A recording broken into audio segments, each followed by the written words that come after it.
Сотрудниками управления по городу Ошской области, службы по борьбе с незаконным оборотом наркотиков, Министерства внутренних дел Кыргызской Республики совместно с сотрудниками Баткенского управления Государственной таможенной службы Кыргызской Республики была успешно проведена специальная операция, направленная на выявление, пресечение и ликвидирование устойчивого канала транзита наркотических средств афганского производства из Республики Таджикистан на территорию Кыргызстана, далее в страны дальнего зарубежья.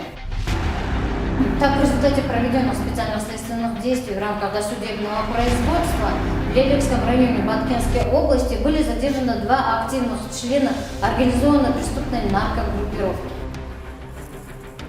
Кроме того, в ходе проведения обысковых мероприятий при использовании служебно-розыскной собаки на приусадебном участке одного из членов наркогруппировки обнаружены и изъяты закопанные под деревом наркотические средства.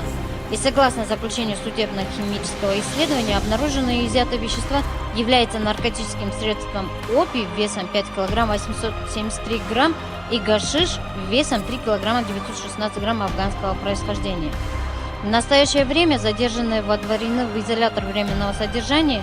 Также продолжаются дальнейшие специальные следственные действия по выявлению других лиц, причастных к данному преступлению.